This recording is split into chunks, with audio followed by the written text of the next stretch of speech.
심판 이제 본론인데요. 자, 오늘 이 말씀 1절과 2절 좀 우리가 함께 나누기 전에 지난주에 15장에서 나왔던 증거 장막 성전에 대한 개념을 다시 한번 여러분들에게 확인하고 복습하고 1절과 2절 나누겠습니다.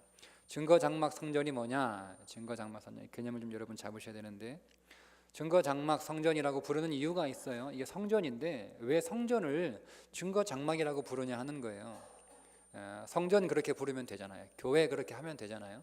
근데 왜 굳이 15장에서 증거 장막의 성전이라고, 성전을 증거 장막이라고 부르는지 그 이유를 우리가 알아야 증거 장막 성전의 의미가 뭔지를 우리가 이해한단 말이에요. 그 모르면 남들이 이 시대의 진짜 교회 이름은 증거 장막이다라고 헛소리 할 때 거기 우리가 그냥 혹하고 넘어간다니까요.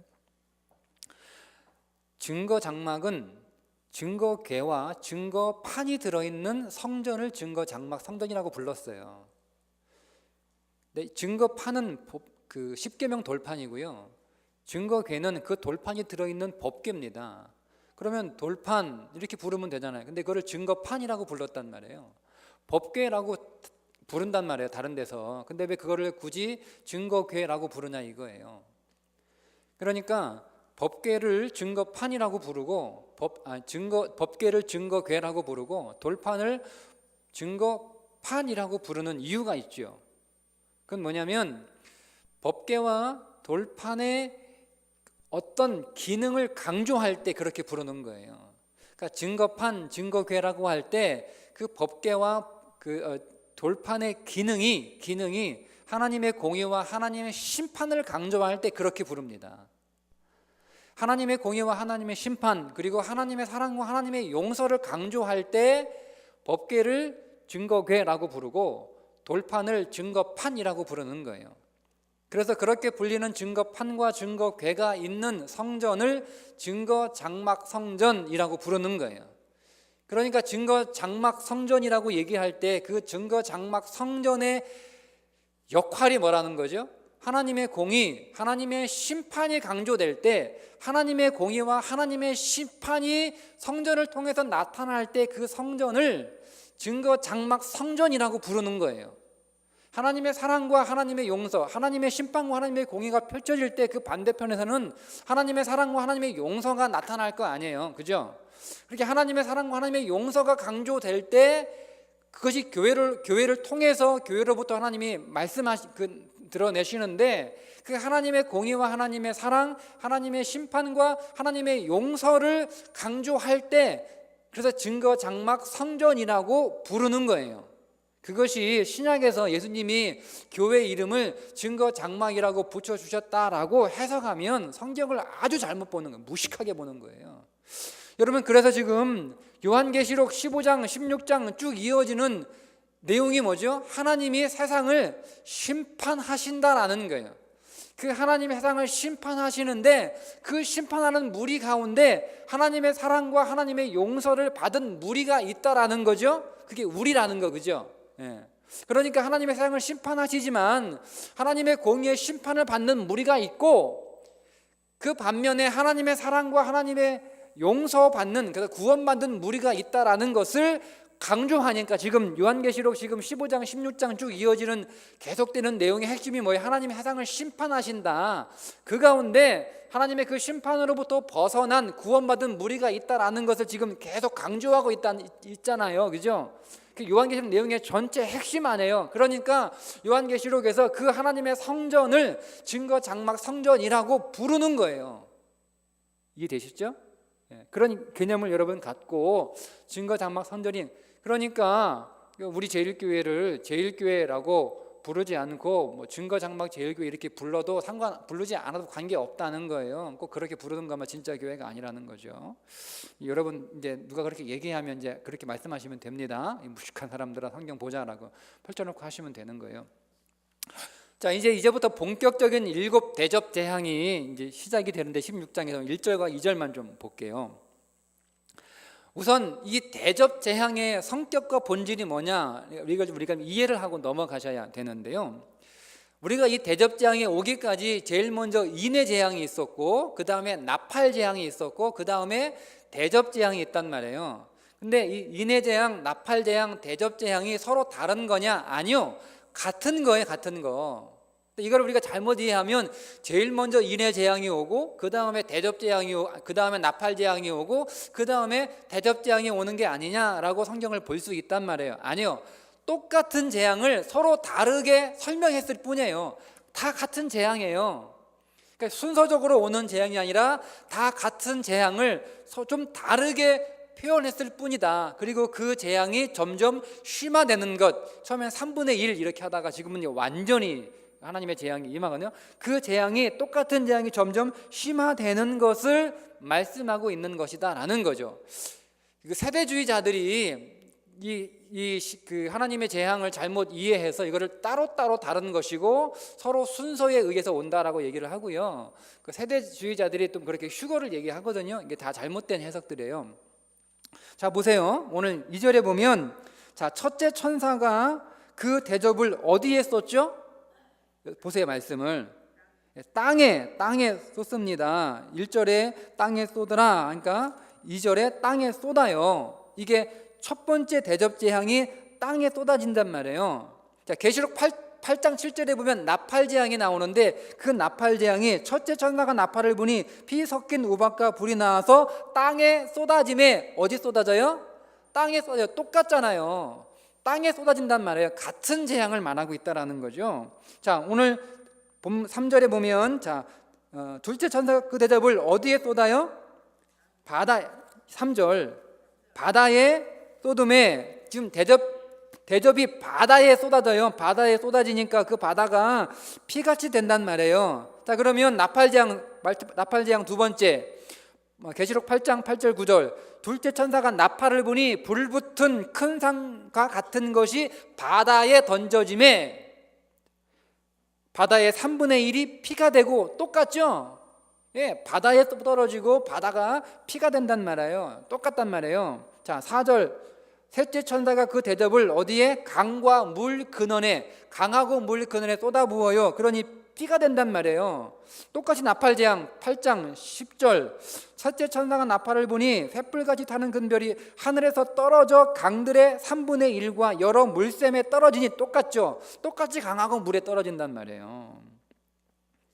자, 오늘 계시록 16장 8절부터 10절, 넷째 천사가 그 대접을 해에 쏟음에, 해에 쏜단 말이에요.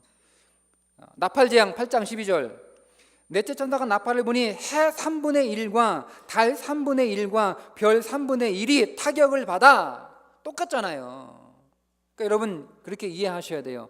다 똑같아요. 인해재앙, 나팔재앙, 대접재앙이 다 똑같은 재앙입니다. 같은 재앙을 지금 다르게 표현하고 있을 뿐이에요. 단지 3분의 1에서 오늘 대접재앙은 완전히 전체가 다, 재앙이 점점 심화되는 거예요. 그게 좀 다를 뿐이지 재앙의 내용은 다 똑같아요. 다른 관점에서 보았을 뿐입니다. 이해되셨죠? 또 한 가지, 이 재앙이 뭔지를 이해하시려면 이 재앙의 원래의 그림을 여러분 우리가 봐야 돼요. 원래의 그림. 인내재앙, 나팔재앙, 대접재앙, 이 재앙들의 원래의 그림, 원출처가 어디냐면 뭐하고 똑같냐면, 여러분 구약에서 재앙이 임하죠. 이게 어떤 재앙이죠? 그죠? 출애굽할 때 애굽에 내렸던 10가지 재앙이란 말이에요. 비교해 볼까요? 자, 첫 번째 대접 재앙이 땅에 떨어져서 악하고 독한 그런 종기가 생기는 재앙이 나죠? 그죠? 그러면 애굽의 6번째 재앙이 똑같아요. 모세가 풀무에 재를 한 움큼 가져다가 하늘에 날리니까 출애굽의 독종이 일어났잖아요. 똑같은 재앙이란 말이에요. 두 번째 대접이 바다에 쏟아져서 바다에 피가 되는 두 번째 재앙과 세 번째 대접이 강에 쏟아지니까 강이 피가 되는 것, 애굽에 임한 첫 번째 재앙하고 똑같죠. 그죠? 그리고 해가 어두워지는 사건은 애굽의 9번째 재앙하고 똑같아요. 그러니까 지금 이 계시록에 나오고 있는 인, 나팔, 대접 재앙의 구약의 원래의 그림을 가지고 있던데 그게 애굽에 임한 10가지 재앙이라는 거예요. 그러면 그 10가지 재앙이 어떤 거였냐를 우리가 이해하면 계시록에 나와 있는 이 인나팔 대접 재앙이 무엇인지도 명확하게 이해가 된단 말이에요. 그러니까 엉뚱한 데서 이거를 성경 아닌데도 우리가 상상해가지고 추리해서 성경을 해석하면 안 돼요. 성경은 정확하게 그 말씀에 딱 이렇게 그 그림의 데칼코마니처럼 딱 접으면 똑같은 그림이 구약은 신약에 있고 신약은 구약에 있다니까요. 그걸 딱 펼쳐서 우리가 보면 되는 거란 말이에요. 그러면 우리가 출애굽기에 나오는 애굽에 임한 10가지 재앙이 어떤 재앙이었는지를 이해하면 이 계시록에 나와 있는 이 재앙이 뭔지도 이해가 선명하게 되지 않겠습니까? 그죠? 그럼 보세요. 하나님께서 모세를 통하여 애굽에 내렸던 재앙의 본질이 뭐예요? 애굽을 심판하시고 그 애굽에서 누구를 건져내시는 거죠? 이스라엘을 건져내시는 거예요. 이해되시죠? 그러면 이 마지막 세대에 임하는 이 대접 재앙의 본질이 뭐예요? 세상을 심판하시고 거기서 누구를 건져내시는 거죠? 하나님의 백성들을 건져내는 거예요. 그런데 애굽에 임했던 재앙이 몇 가지예요? 10가지. 근데 왜 10가지였어요? 첫째 재앙이 딱 임했을 때 바다가 강이 피로 변했을 때 애굽이 그거를 알아들었으면 두 번째 재앙이 있어요, 없어요? 없죠. 그러니 무슨 얘기예요? 못 알아들었다는 얘기예요. 하나님이 창조주이시고 하나님의 역사의 주관자이신 것을 애굽이 몰랐다는 거예요. 그래서 두 번째 재앙을 임하죠. 두 번째 재앙을 임하니까 그걸 또 깨달아 알아요, 몰라요? 몰라요. 모르니까 세 번째가 온 거예요. 중요하며 재앙을 임했는데 그 재앙을 당해서 깨달아야 되는데 모른단 말이에요. 모르니까 두 번째가 오고, 두 번째 깨달아야 되는데 모르니까 세 번째가 오고, 또 모르니까 네 번째가 오고, 모르니까 다섯 번째 해서 10번째까지 왔다는 거예요.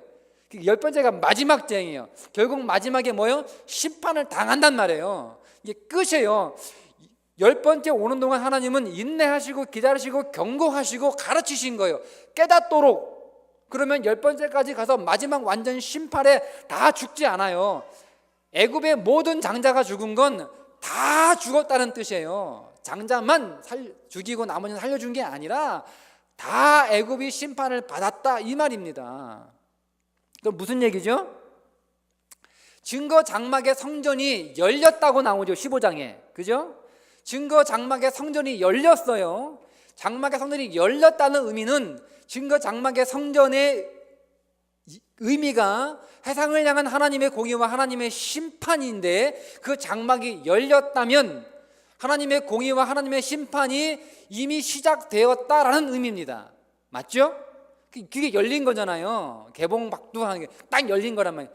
그러면 지금 이미 하나님의 공의와 하나님의 심판이 시작되었습니다. 그런데 세상이 하나님의 공의와 하나님의 심판이 이미 시작되고 이 땅의 역사 가운데 그것이 드러나고 보여지고 있는데 세상이 깨달아요? 못 깨달아요? 못 깨달아요. 하나님이 지금도 인내하시면서 그들에게 이 7 대접 대항을 통해서 7가지의 재앙을 통해서 하나님이 경고하시는 거예요. 내가 세상의 주관자야, 내가 세상의 심판자야, 내가 이 역사를 인도하는 창조주 하나님이야 라고 하나님이 세상의 재앙을 통해서 심판을 통하여 끊임없이 말씀하시는데 세상은 못 알아들어요. 근데 결국 하나님이 마지막까지 그 인내하시다가 세상을 이제 완전히 심판하시는 거예요. 그러니까 이미 심판이 시작되었습니다. 이미 심판이 시작된 중에 오늘 저와 여러분은 하나님의 은혜로 구원을 받은 거예요. 아멘. 예. 그게 오늘 우리의 신앙 고백인 거죠. 예. 자, 그러면 우리가 이런 이해를 가지고 2절을 좀 우리가 좀 자세히 들어가 볼게요. 자, 2절 한번 읽어보겠습니다. 시작. 첫째 천사가 가서 그 대접을 땅에 쏟음에 짐승의 표를 받은 사람들과 그 우상에게 경배하는 자들에게 악하고 독한 종기가 나더라. 자, 악하고 독한 종기, 이거는 그냥 제가 뭐 길게 설명 안 하고요. 그냥 이건 다 자연재앙이에요. 자연재앙. 전쟁, 기근, 질병, 자연재해, 정신적인 피폐, 이런 것들이에요. 이런 것들. 자, 이런 자연재앙들이 지금 누구에게 쏟아지냐면 짐승의 표를 받은 사람들과 우상에게 경배하는 사람들에게 쏟아졌어요. 그러면 이 2절만 놓고 보면, 그러면 자연재앙, 가난, 기근, 질병, 어떤 정신적인 피폐, 이런 것들이 우리에게는 임하지 않고 이마에 그 짐승의 표를 받은 사람들, 우상을 숭배하는 사람들에게만 임하네 라고 해석을 하기 때문에 세대주의자들이 이런 재앙이 오기 전에 하나님을 믿는 사람들은 휴거한다 라고 얘기하는 거예요. 틀렸어요. 이 재앙은 오늘 본문에는 이걸 영적인 의미로 해석해야죠. 짐승의 표를 받는 사람들에게만, 우상 숭배하는 자들에게만 쏟아지는 게 아니라 우리에게도 똑같이 쏟아집니다. 만약에 그게 아니라면 지금 그 재앙이 시작됐고 심판이 시작됐잖아요. 그죠? 지금 자연재앙이 일어나고 있잖아요. 그죠? 지금 세상의 질병들과 이런 문제들이 지금 계속 생겨나고 있잖아요. 그럼 여러분들은 그거 지금 다 피해 가시나요? 아니잖아요. 여러분도 자연재앙 있으면 그리스도인도 그 자연재앙 때문에 집이 떠내려가기도 하고, 그죠? 산사태 맞아서 집이 무너지기도 하고, 또 요즘 AI로 막 가축들이 그러면 가축이 다 죽어나가는, 그러면 그 농장주는 다 기독교는 아무도 없어요? 아니란 말이에요. 내가 교회 다녀도 구원 받았어도 내가 농장하면 내가 키우는 다골이 다 지금 죽어나간단 말이에요. 그러면 우리 그리스도인들이 그러면 질병이 안 걸려요? 우리도 다 질병 걸리고 독감 걸리고 다 된단 말이에요. 그럼 우리는 뭐예요? 그러면 우리는 그 질병 우리도 지금 당하고 있는데, 그럼 우리는 구원 안 받은 거네? 에? 지금 다 휴가 됐는데 여러분들 왜 휴가 안 되셨어요? 지금 왜? 어쩌다가 나는 이 오목다 너 지금 못 올라갔는데 큰일 났네 지금. 그러니까 이 말 틀렸단 말이에요. 우리에게도 동일하게 임해요. 우리도 질병에 걸리고, 우리도 자연재해에 당하면 우리도 집도 잃어버리고 소도 대도 다 잃어버리고, AI 닥치면 내가 키우는 닭도 우리도 다 걸린서 다 묻어버려야 된단 말이에요. 근데 이게 뭐냐라는 거죠.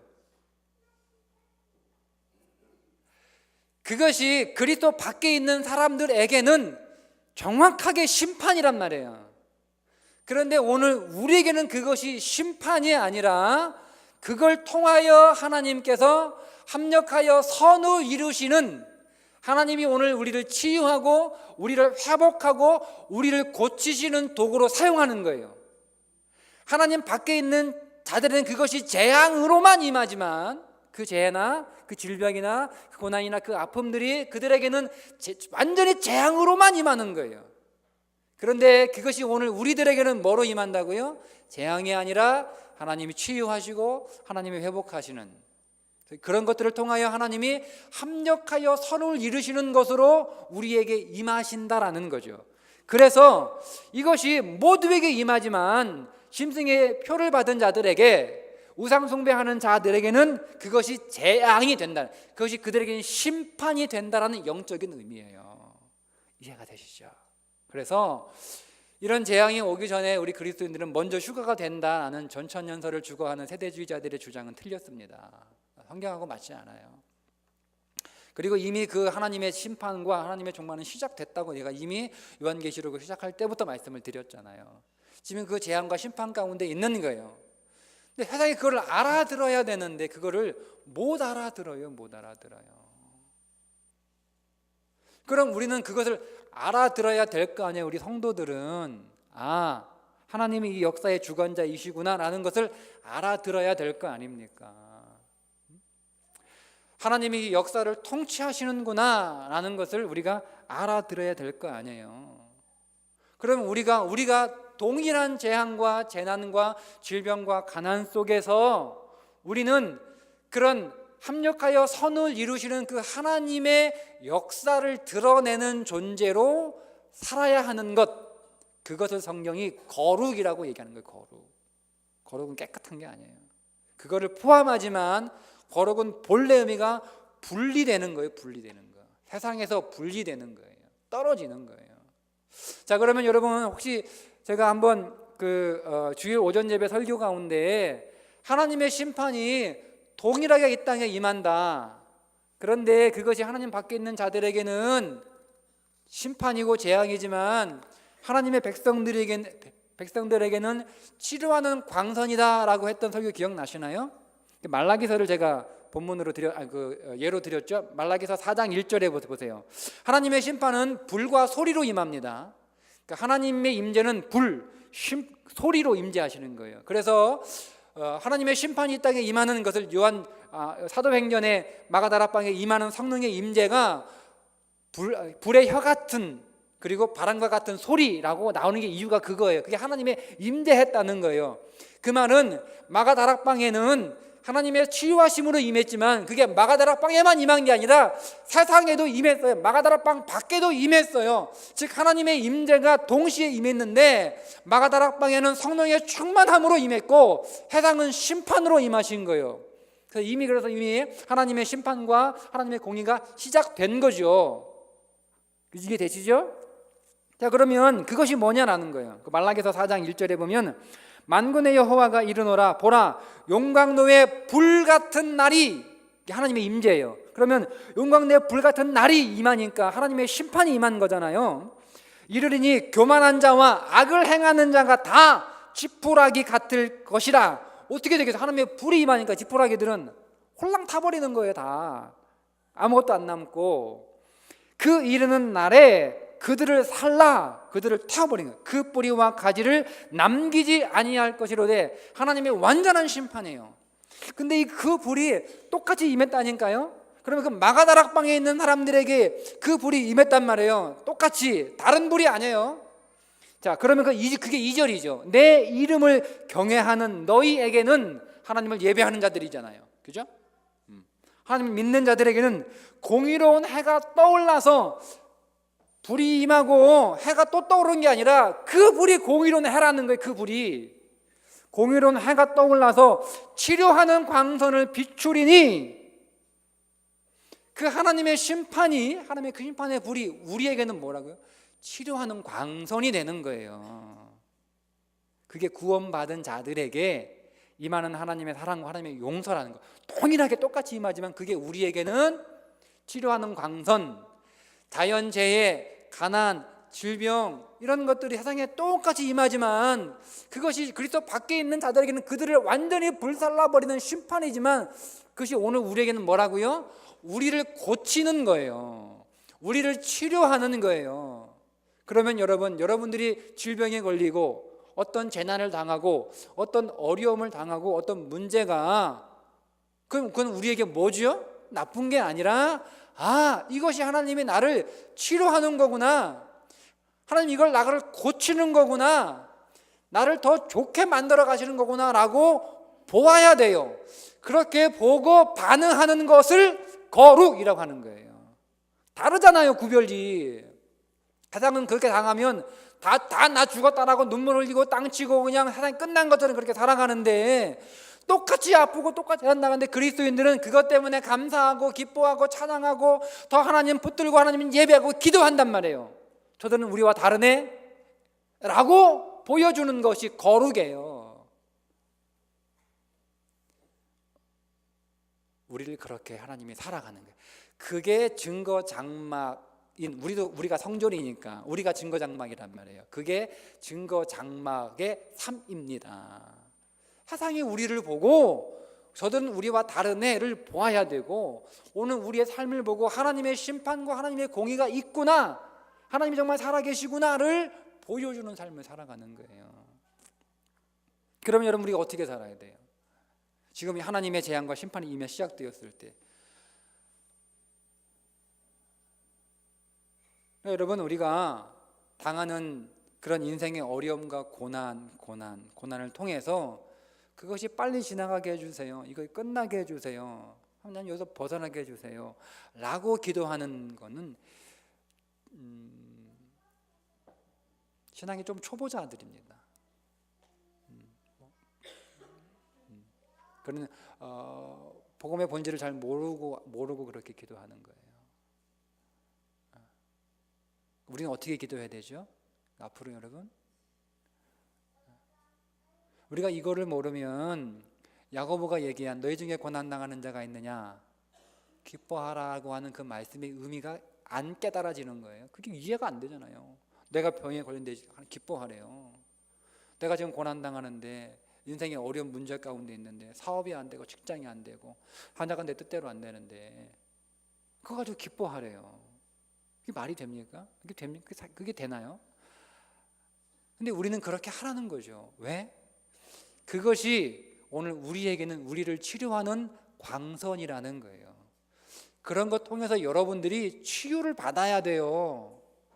지금은 여러분들의 영혼을 병들게 하고 여러분들의 신앙을 병들게 하고 여러분들이 하나님 앞에 산 자가 아니라 죽은 자로 살아가게 하는 것들을 여러분 그것들 다 그 질병을 쫓아내고 여러분들이 정말 하나님 앞에 산 자로 여러분들이 세워져야 되는 거예요. 그게 그런 역할을 하는 거라니까요.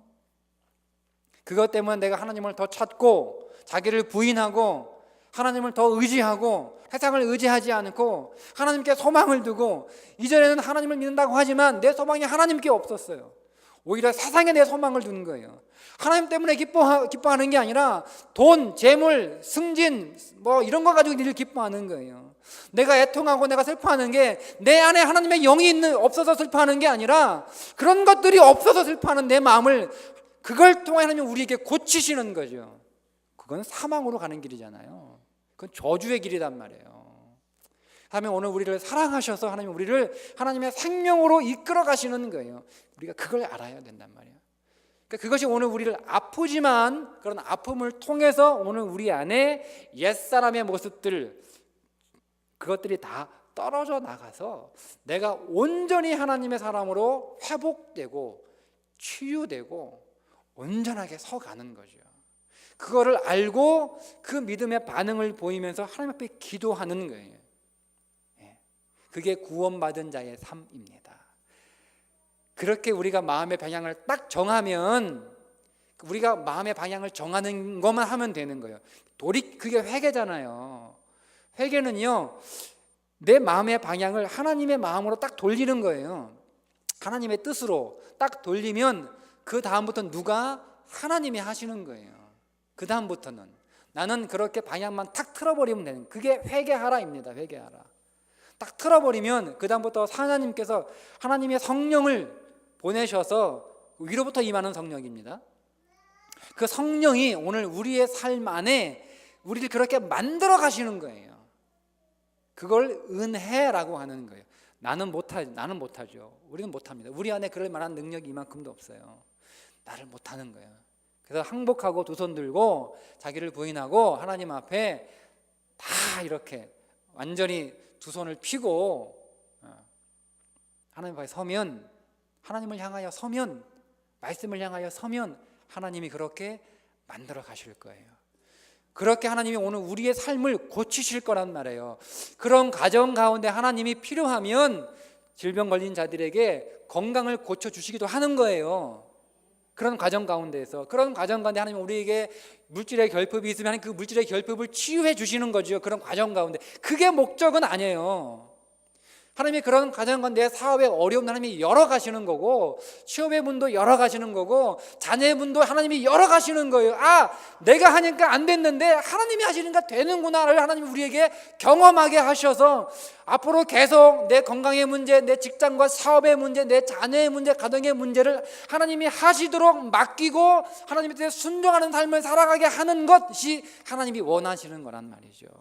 그건 맡기고 나는 하나님 앞에 다 항복하고 하나님을 예배하는 것만 관심을 갖도록 이끌어 가시는 것, 그가 복된 자예요. 그게 성공하는 삶이고 그게 하늘의 복이 그의 인생 안에 충만한 자입니다. 우리 제일교회가 그런 교회가 되기를 주님의 이름으로 축복합니다. 자, 우리 찬양 부르고 기도하고 제가 마칠게요. 예수 귀한 그 이름 우리 먼저 불렀죠? 찬양하고 하나님 앞에 제가